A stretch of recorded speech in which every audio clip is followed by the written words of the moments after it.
Okay, everybody, we're back in the shop fixing this.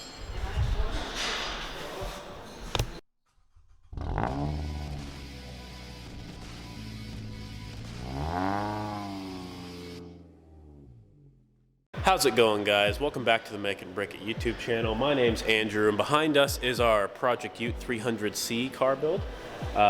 Today we're in here trying to fix the stuff that broke on us last time.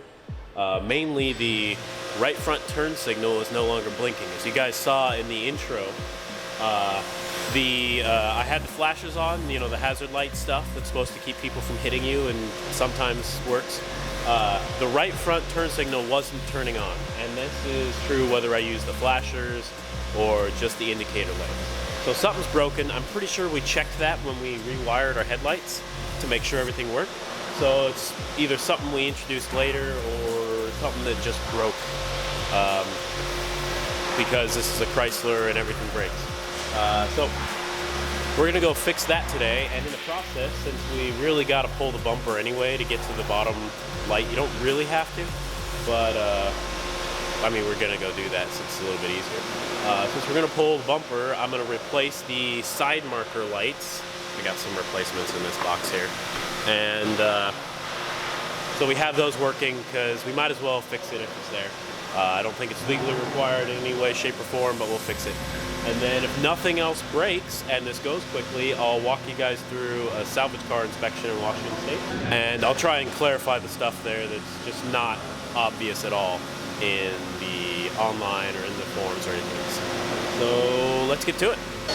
So replacing the side marker lights real easy. You just get in here, pop it out, grab your new one, put it back in here, line up the hole, pop it back in. Done. Okay, so we've got the front headlight out. See here, the front right headlight. And you can see I currently have both the hazards and the running lights on. So you can see blinking here, back's blinking as well. And up here, this is on with the running lights. You can see, turns on. So we've got power through this purple, which is I believe how I hooked that one in too. But it's not blinking, which is a little weird. So first thing we're gonna try is I'm gonna replace the bulb and see if that fixes it. So that was really easy. You can see we have our hazards back on. That is currently blinking. And our new bulb is blinking. Wonder that. So I was looking at the old bulb and I see kind of where we were getting some problems. If you look at this here, see that charred mark? That connection looks like it's broken. So that was probably what was causing us our issues. I mean, char marks are hard to tell. Looks like that's fairly new, so maybe we caused that when we're reinstalling everything when we were rewiring the headlights or something. But yeah, it looks like we just broke a headlight, which is not, or broke a turn signal, which is not awesome. So right now, I only have white headlights, white turn signals, or white replacement bulbs. So I probably want to replace that with yellow. People look at you weird if you have the wrong color bulb. We'll put it all back together and do another functional check here real quick. All right. And we put it all back together. We got the lights on. Turn signals are on. Right turn signal is on. Front light is flashing. Ugh. Front light is flashing.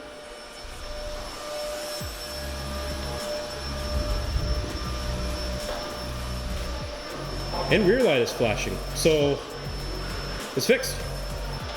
So that was too easy, actually. I'm a little nervous of what else we broke, but currently all the lights work, turn signals work, and everything else.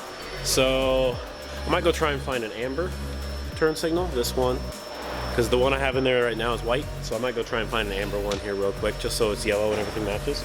But if I can't find one, go run to like the local AutoZone or Napa. We got a Napa right here. So I'm gonna go run over there real quick and see if I can't find an amber turn signal.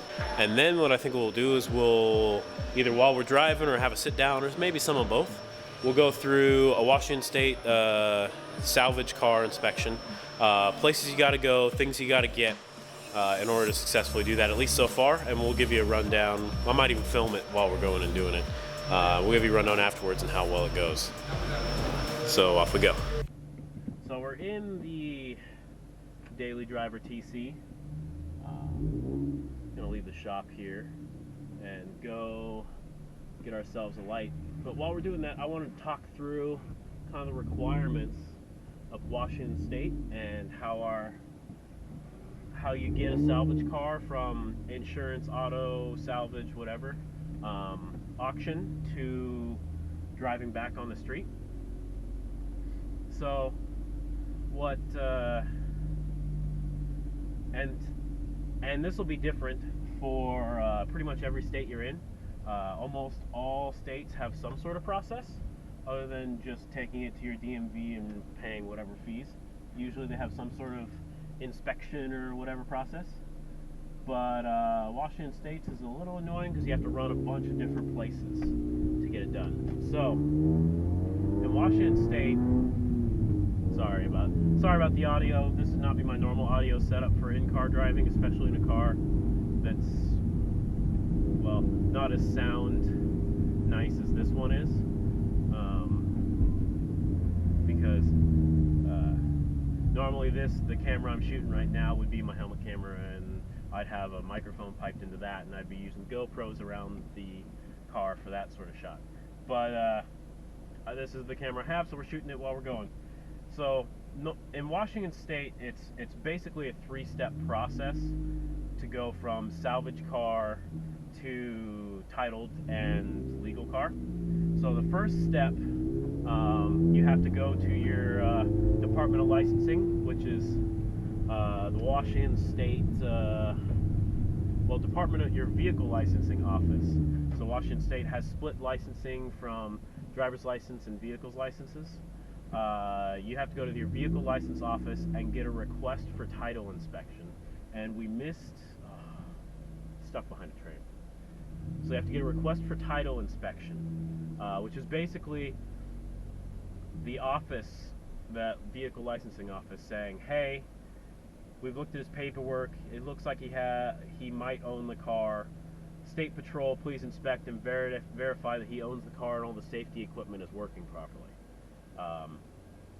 So then you have to go and get a scheduled State Patrol inspection, which there's places all around the state to go do that.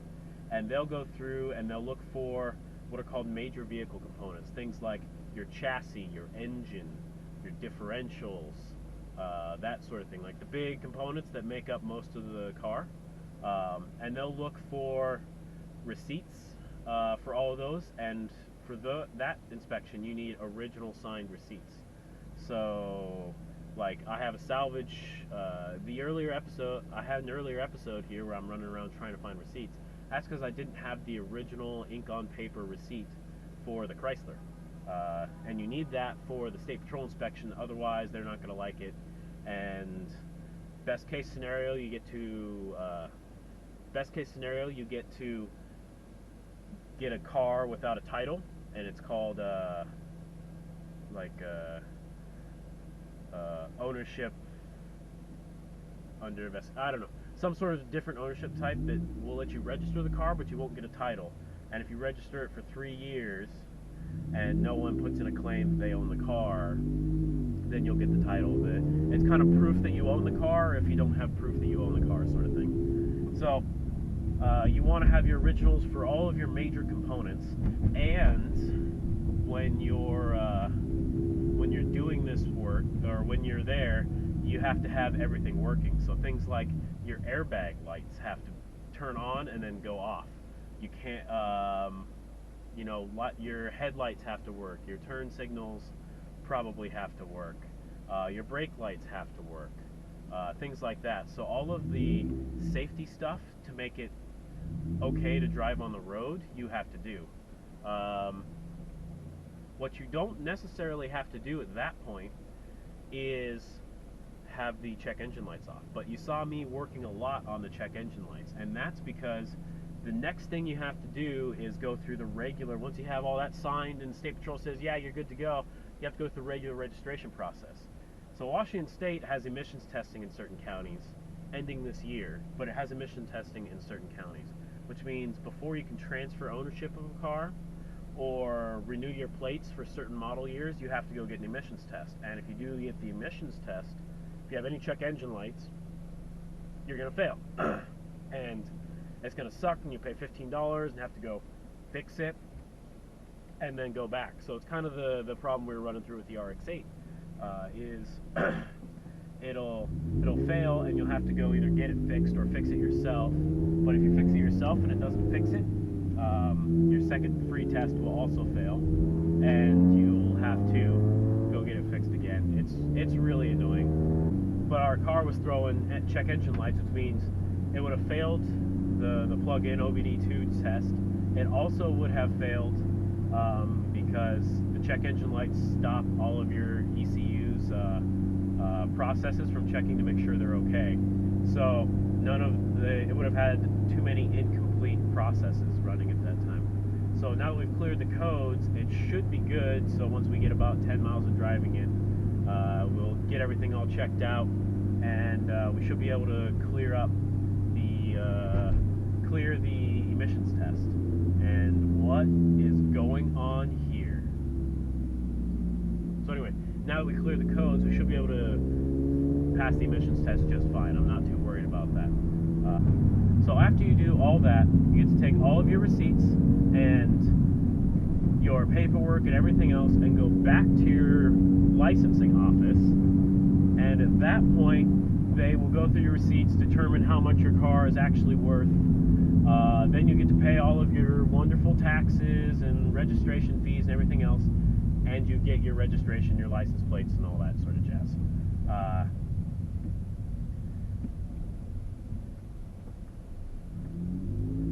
So it's a lot of running around, 3 to 4 different spots. In Washington, we try to make it hard to have fun. It's not actually true. It's just Washington does things in interesting ways occasionally.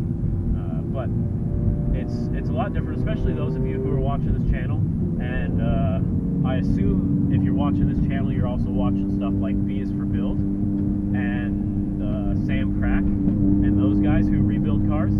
So Sam Crack is in Florida, and it looks like to me that their laws are fairly similar. It looks like he has to go through an inspection place and then go register the car.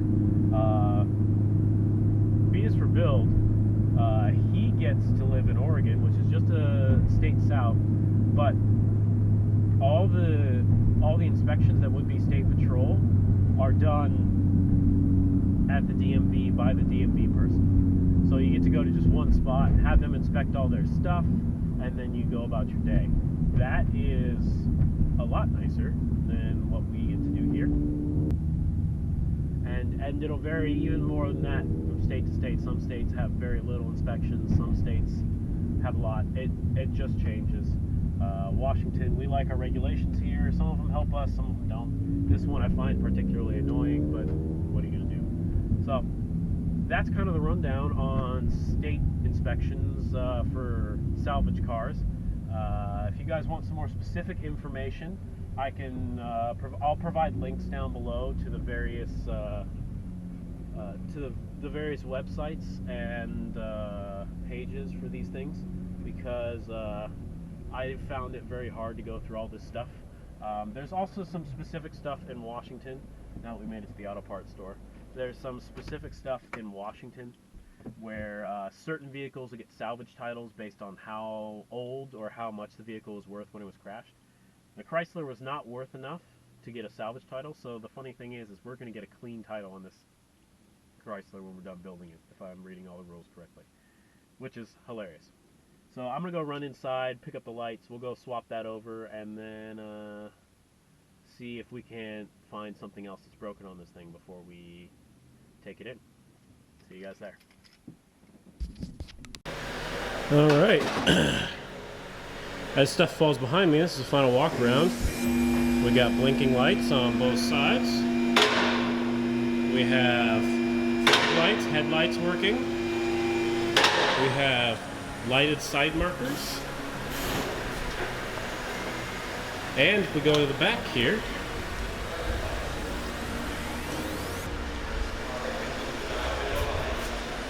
we have lights and blinkers.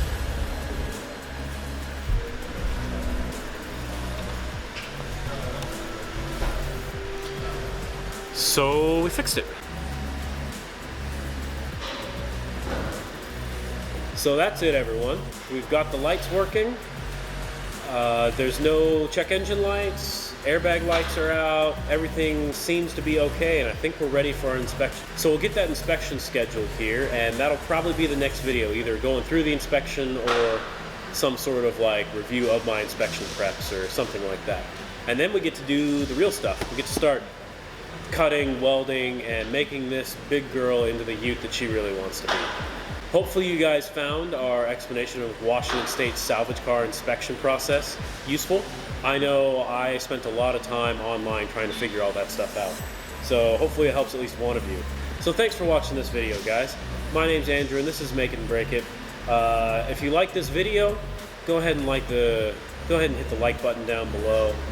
If you got comments, questions, concerns, especially about the salvage car inspection process, I'll work really hard to answer those for you guys and provide you some links. Should be some links down below to some of the Washington State Department of Licensing sites for all this sort of thing. And if you like what we're doing in this channel, please subscribe. Hit that bell so you get notified whenever a new video goes up. And you'll get to see more videos on this thing as we get into the real hard fabrication work. Get to see videos on our RX-8 race car, which is currently having some fun. And then some of the other projects. We got some 3D printing project coming up, as well as I might possibly start introducing our first two-wheeled project. So thanks for watching, everybody. Again, my name's Andrew. This is Make and Break It YouTube channel, where we don't answer a lot of questions, but the question we always try to answer is, why not build it? Catch you guys later. That was easy.